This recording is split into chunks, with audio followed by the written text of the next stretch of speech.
Radio. Promoting dialogue. It's 6 p.m. in Dakar and Lomé, 7 p.m. in Lagos. Good evening and welcome to Newslink on West Africa Democracy Radio, broadcasting on 94.9 FM and around the world on wadr.org. Here is the top stories.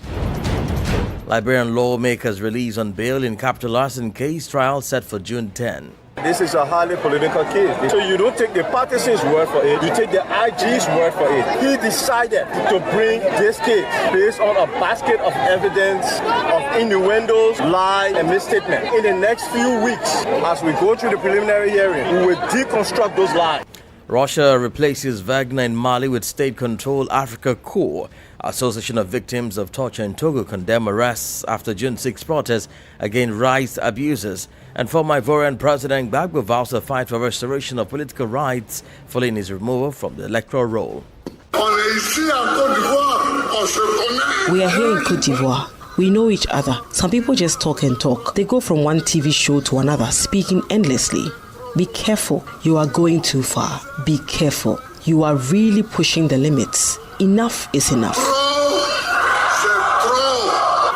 Please stay tuned for details of these stories and more. Here is Imo Edit with Newslink. Many thanks for joining our broadcast this evening. Let's begin in Liberia, where former House Speaker Fanati Kofa and 3 other lawmakers charged in the Capitol building arson case have been released from prison early this Monday after spending 3 nights in detention. Their release followed after securing a joint criminal appearance bond of $440,000.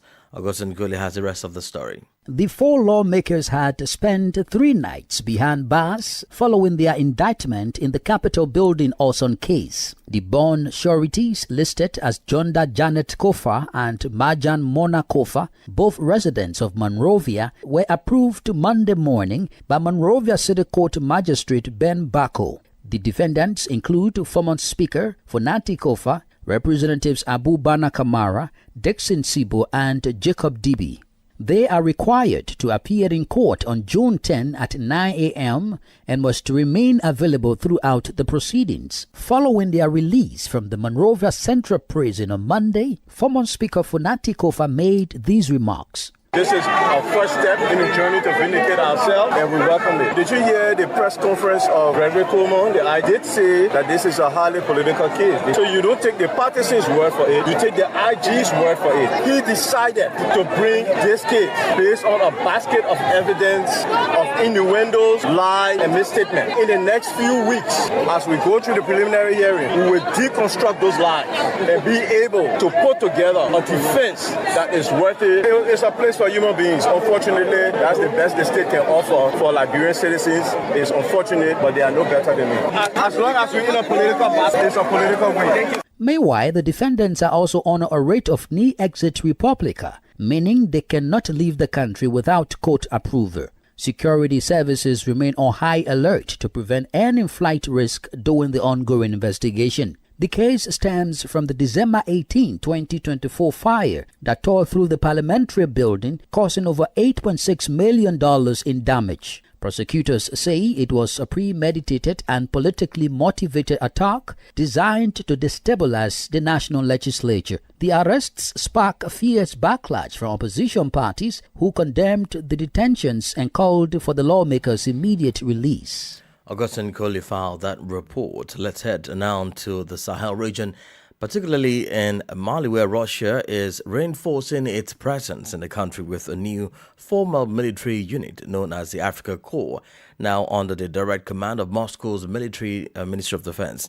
The change marks a move towards a more structured and long-term military alliance between Mali and Russia, as both countries seek to deepen cooperation beyond the battlefield. The Africa Corps replaced the notorious Wagner Group, which has officially wrapped up its operations in the country. Nadia Detite completes the story. A new chapter is unfolding in Russian-Malian military cooperation. With the Wagner paramilitary group officially ending its mission in Mali, Moscow is now deploying the Africa Corps, a state-controlled force under the Russian Ministry of Defense. This shift was signaled during a strategic visit to Bamako on March 4th by Russian Deputy Defense Minister General Yunus Bek Evkurov. Accompanied by Russia's ambassador to Mali, he met with Malian leaders and reaffirmed long-term military support. In recent days, the Africa Corps launched its first confirmed operation, an airstrike against Al-Qaeda fighters. While the location remains undisclosed, video footage released by the unit highlights its advanced capabilities. Unlike Wagner, the Africa Corps operates within an official and institutional structure. Recruitment is highly selective, open only to professional military personnel with a focus on skilled roles such as drone operation, artillery, air defense, and even translation. Beyond combat, officials from both countries say this cooperation could expand into infrastructure, culture, and development. Russia's message is clear. This isn't a withdrawal, but a strategic upgrade, shifting from private contractors to a formal state-led military alliance in West Africa. Not edited they filed that report. Meanwhile, former Malian Prime Minister Senegal has criticized foreign influence in ECOWAS, but calling for renewed dialogue between the Sahel and West Africa's regional bloc. The Malian opposition would describe the AES withdrawal as West African Brexit. Says the withdrawal is not about breaking ties, rather it's about standing for a more independent, regional, grounded future. Despite recent tensions between the Confederation of Sahel State, or AES, and ECOWAS, former Malian Prime Minister Senegal is urging cooperation. In a statement posted on social media this Monday, Maiga explained why Mali, Burkina Faso, and Niger chose to withdraw from ECOWAS. It described the move not as a break but as a difference in vision. It also raised concerns about the role of foreign actors, pointing to the frequent involvement of Western partners in ECOWAS meetings. According to Maiga, this presence undermines the sovereignty of West African states. Looking ahead, Maiga urged ECOWAS to focus more on its original goals, especially economic integration. It proposed the creation of research bodies to tackle practical regional issues like trade barriers, high logistics costs, and limited intra-African commerce. Still in the Sahel, in a landmark moment for regional integration, the Confederation of Sahel States, bringing together Burkina Faso, Mali, and Niger, has officially unveiled and performed its joint anthem. The anthem was performed today during a coordinated ceremony held simultaneously across the three member states. The central event took place in Niamey, where Nigerian President General Dramani Chani led the proceedings. This musical symbol marks more than just a melody. It's the culmination of a citizen-led competition aimed at capturing the founding values of the Confederation: sovereignty, solidarity, unity, and resilience. Finalized in May, the anthem represents a deepening of political and cultural ties between the member nations and sets the tone for a future grounded in cooperation and shared identity. More stories coming up on West Africa Democracy Radio. Newslink continues. Away from the Sahel now, let's head to Côte d'Ivoire, where former President Laurent Gbagbo has vowed to fight for the restoration of his political and civil rights after being removed from the electoral roll. It made the declaration over the weekend during a rally held in Port-Bouet, Abidjan. The founder of the African People's Party of Côte d'Ivoire, PPACI, described the move as a political maneuver aimed at excluding him from the presidential race. Zachary Janko tells us more in this report. Before the crowd of enthusiastic supporters, Laurent Gbagbo denounced what he called an unjustified exclusion from the upcoming presidential election. Struck from the electoral roll, the former president said he would fight relentlessly to have his civil rights reinstated. Today I'm 80 years old and I can no longer compromise my dignity, and we still haven't been given a chance. If I'm still standing, it's because I'm fighting. I try to endure the blows, but I also try to give back. According to the PPA-CI leader, his removal from the list is a result of the calculated political strategy aimed at silencing prominent opposition voices. We are here in Côte d'Ivoire. We know each other. Some people just talk and talk. They go from one TV show to another, speaking endlessly. Be careful. You are going too far. Be careful. You are really pushing the limits. Enough is enough. With just 4 months to go before the election, the exclusion of several opposition candidates is casting a shadow over the electoral process. Tensions are rising in Abidjan, with calls for mass mobilization growing louder. Our Abidjan correspondent Marcel Harston Blair's report there and voiced by Sankule Janko. Meanwhile, the Democratic Party of Cote d'Ivoire, PDCI, has announced it will stage a nationwide protest on Wednesday, beginning in Abidjan at 9 a.m. The decision was confirmed during the press conference at the party's headquarters over the weekend. While the exact route has not been disclosed, party spokesperson Berdumi Sumaila said consultations are ongoing with police authorities to ensure security during the demonstration. The march is in response to the Independent Electoral Commission's decision on June 4 to remove PDCI's presidential candidate Tijan Cham from the 2025 electoral roll. The party has described the move as unfair, abusive and hasty, arguing that the IEC did not respect the original timeline for the final proclamation set for June 20. The PDCI has taken the matter to the United Nations Rights Committee, citing the refusal to issue Cham's nationality certificate. Despite the setback, the party maintains that Tijan Cham remains its presidential candidate. Crossing over to Togo, the Association of Victims of Torture, ASVITO, is raising concerns over the arrest of several young people during the June 6 protest in Lomé. The demonstration was to denounce the arrests of famous artist Amron and draw attention to the state government's governance in Togo. The situation has sparked both worry and outrage within the association. Abdullah Hassan completes the story. According to the Association of Victims of Torture in Togo, ASVITO, many of the youth detained during the demonstrations have been subjected to beatings and abuse. Here is Kao Acholi, president of ASVITO. We have received consistent reports indicating that the young people arrested and taken to the anti-gang brigade in Jole are being subjected to torture and beatings, along with other unacceptable forms of abuse. We are currently conducting investigations and continue to receive a large volume of related information. In response, we are organizing efforts to put an end to these violations against the demonstrators who posed no threat to anyone. In response, ASVITO is calling on both national and international organizations to break their silence, specifically urging the National Human Rights Commission and UNDP office in Togo to take action. Once again, Kao Achalo speaks. Since 2018, the National Human Rights Commission has operated on a new legal framework that established the national mechanisms for the prevention of torture.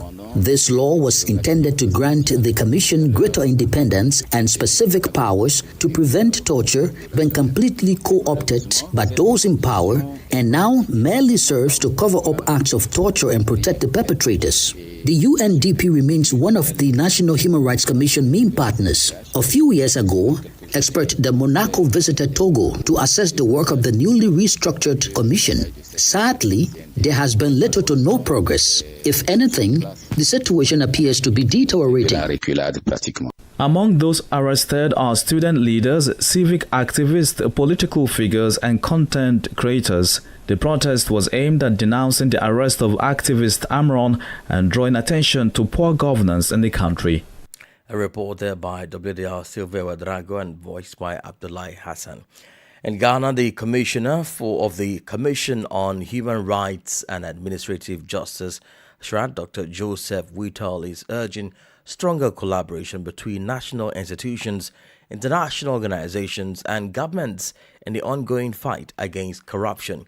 Speaking at the high-level conference organized by the African Union Advisory Board Against Corruption, focused on Ghana's anti-corruption framework, Dr. Whitall stressed that without coordinated effort and genuine political will, the battle against corruption will remain an uphill task. No one regional bloc can successfully fight corruption. It will be a 9-day wonder. There is therefore the need for mutual respect and cooperation domestically, regionally, and internationally at the heart of the anti-corruption fight. 3 days ago, I had the privilege of addressing the Commonwealth Caribbean Association of Anti-Corruption Agencies and Integrity Commissions, and I used the occasion to speak on the importance of synergy that should exist between national, regional, and international bodies in the fight against corruption. This synergy allows us for, one, information sharing and joint operations between agencies with shared jurisdictional frameworks in real time. Again, it allows us to share tools, platforms, and reduction in duplication of efforts, enhanced detection and investigation of crimes, improved public-private sector and civil society coordination, strengthened institutional integrity and reputation, capacity building and technical assistance, and finally, harmonized regulatory standards. That was Ghana's Commissioner for Human Rights and Administrative Justice, Dr. Joseph Whittal. You're listening to Newslink on West Africa Democracy Radio, broadcasting on 94.9 FM in Dakar and on our website, wadr.org. Here is a reminder of our top stories. Liberian lawmakers released on bail in capital arson case trial set for June 10. Russia replaces Wagner in Mali with state-controlled Africa Corps. Association of Victims of Torture in Togo condemned arrests after June 6 protests against rights abuses. Former Ivorian President Laurent Gbagbo vows to fight for restoration of political rights following his removal from the electoral roll. And still ahead, we do have the guest interview and sports news. Please stay with us. West Africa Democracy Radio. It's you speaking. Don't forget, we are streaming live on wadr.org and do follow our live streams on YouTube and Facebook. Nigeria's government has reaffirmed its dedication to combating climate change and restoring degraded lands in the country's semi-arid regions. A major step was taken recently with the validation of key environmental plans under the Agro-Climatic Resilience in Semi-Arid Landscape project known as ACRESAL. WDR's Yechenu Sashetu brings us details from the high-level meeting held in Makurdi. At a strategic session held in Makurdi, Benue State, the Nigerian federal government, through the Ministry of Water Resources and Sanitation, reiterated its commitment to climate action and environmental sustainability through the ACRESAL project. Representing the minister, Professor Joseph Otiev, was the permanent secretary, Richard Filangwa, who emphasized that the validated documents are more than just technical reports. This strategic catchment management plans at the federal level would also align with catchment management plans at the macro level at the sub-regional for our planning and our investment to be well articulated, well purposely guided, and easily identifiable. Also speaking at the hybrid event was Dr. Abdulhamid Umar, the National Project Coordinator of ACRESAL. He highlighted the significance of the validation exercise in ensuring the project's success. It is expected that our focus should cover both adaptation and mitigation measures across the project areas for sustainable development in the implementation of the catchment management plan. From the World Bank's corner, task team leader and senior environmental specialist Dr. Joy Iganya Agene emphasized the importance of the plans in shaping future investments and guiding environmental policy. This is one of the deliverables of ACRESAL that will speak to sustainability and will speak to planning when it comes to the issues of integrated landscape management in Nigeria. The strategic catchment management plan covers Wasi, Taraba, Shemankar and Ngada West regions, spanning 5 states: Katsina Ala, Nasarawa, Taraba, Plateau and Benue. For WADR, Yechenu Sasetu in Abuja. In a powerful gesture of Pan-African unity, Guinean reggae artist Ali Kamano has arrived in Ouagadougou, and he's not just passing through, he is applying for Burkinabe nationality and plans to make Burkina Faso his new home. Landing in Ouagadougou on Sunday evening, Kamano made headlines by announcing both his intention to settle permanently in the country and his application for their citizenship. According to the artist, the step is more than symbolic.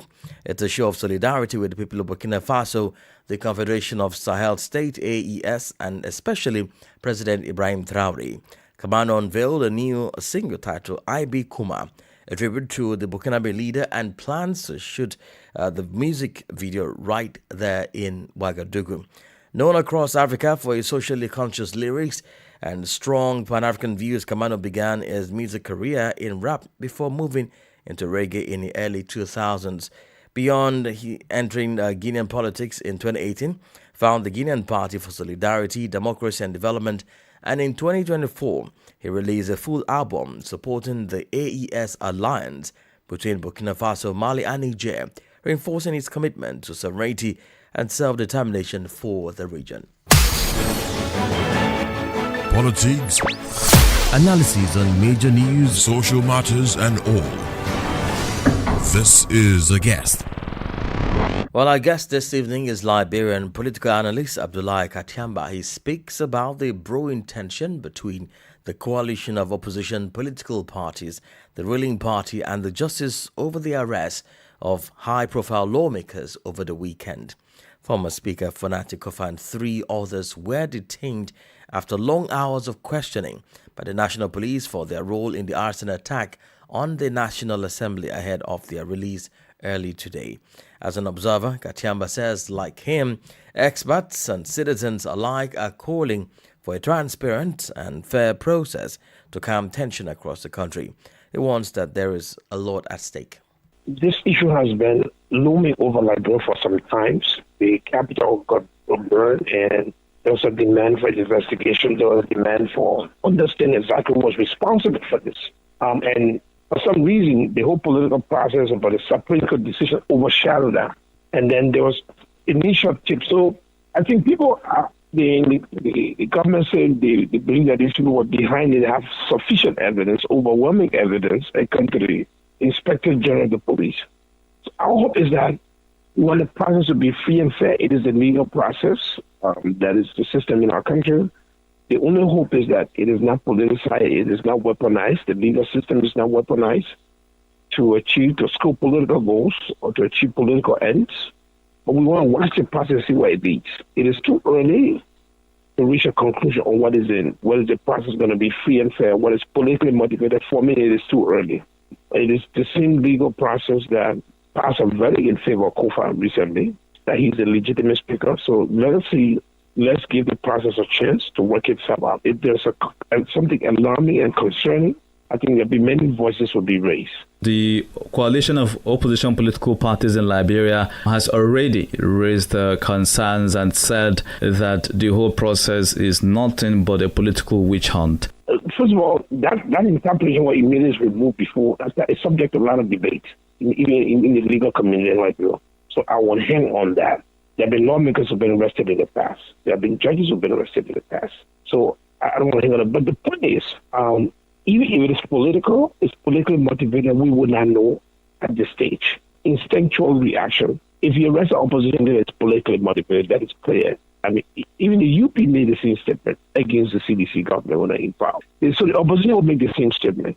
So I don't think it is a basis to judge the merit of a case. I think the legal process, it is so early for me. They have the right to think it's political. Maybe they know something I don't know. For what we know at this point, there's no way I can say it's politically motivated. This is an investigation that everybody knew was going on. If the government doesn't have a case, then the opposition leaders will win. It is in the interest of our country that this is fair and transparent and go through the legal process, not a political process. If the political process is not good for the country, it's not good for the government. It's not good for anybody in the country. The issue now is the general public. I'm concerned about the general public seeing this process as free and fair, because this public is less interested in the politics and more interested in their hope. Let me ask at this point, since President Boakai came to office, it's been one allegation to another, from right abuses to corruption and the issue of poor governance. It's been a whole lot, including the clash or conflict of interest between the executive and the legislature. And I'm asking Mr. Abdullahi at this point, what is at stake? The progress, the sacrifices made to reach this point is at stake. Everything is at stake. because this is a post-conflict nation. So anything that is done to derail the peace, the hard-earned peace we gain, it will be a major destabilizing factor. So I think everything is at stake. I think President Biden has come into power. They've struggled with so many things. There's a lot of missteps, a lot of errors, but there are also a lot of good things. It is a fair assessment to say that they've been made some progress on a lot of fronts. Liberia just won a seat on the non-permanent status at the UN. That is a good news. There have been some progress on roads in the country. That's a good news. But there have been a lot of corruptions, disturbing number of corruptions in the country that I'm a little bit concerned about, And also just the stalemate in the House, the way the process was pursued. And I think the removal of Kufa, in my view, was illegal from the first start. Later on, he resigned, but I think initially I feel, honestly, I felt it was not the right thing. It was not. Pro-government supporters adopted a wrong approach, and I think undermined the credibility of the government in some areas. So I think it's a huge, we need a shift, a paradigm shift in their governance strategy. That was Liberia's political analyst, Abdullahi Katiamba.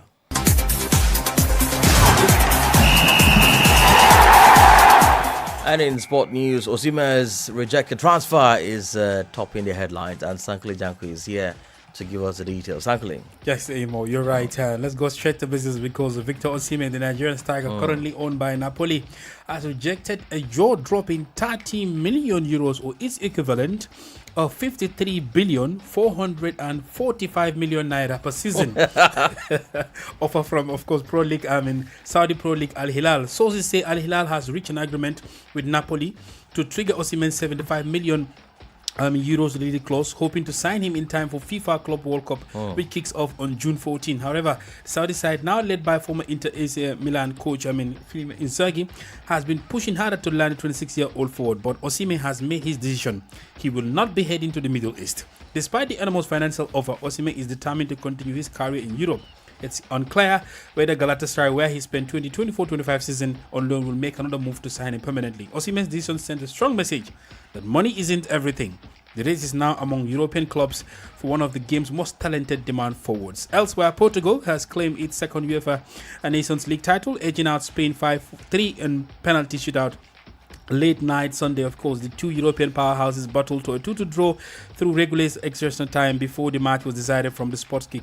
It was tense showdown with Portugal coming from behind twice. Cristiano Ronaldo, of course, equalized in the 61st minute with his record 138 international goal, pushing the game into extra time. When it came down to penalties, Nuno Mendes, Bruno Fernandes, Vitinha and Cancelo all delivered, but the turning point came when Portuguese goalkeeper Diego Costa denied Alvaro Morata's attempt, giving Ruben Neves the chance to seal the victory for Portugal, of course. And this is their second UEFA Nations League compared, in addition to the one they won in 2019. I think Ronaldo would have resigned or retired. He would have retired if he had not won this championship. You think so? Yes. And for Osimhen, I think it's a good one for him. Yes. In as much as the amount you mentioned is in billions in naira. I mean, it's billions in naira. It's interesting. You were saying that it's a good move, but so many people, particularly on social media, are criticizing him. No, forget about the money. Why are you playing football? Is it not for the money? But yes, I think personally I think he made the right decision. Yeah, it may be for the money. He's 27. He still has 3, 4, 5 seasons to play at the top level. Then later on he can go to Saudi. I mean, who watches the Saudi league? Nobody. We are talking offline. Who talks about Sadio Mane now? Come on, man.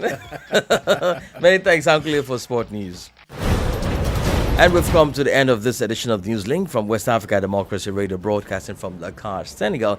Thank you for listening, and many thanks to Fali Lusoa and Umudanugo for the technical support.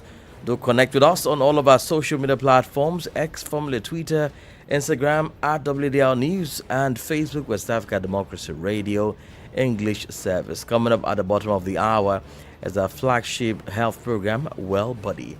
I am Imo Edit. Good evening.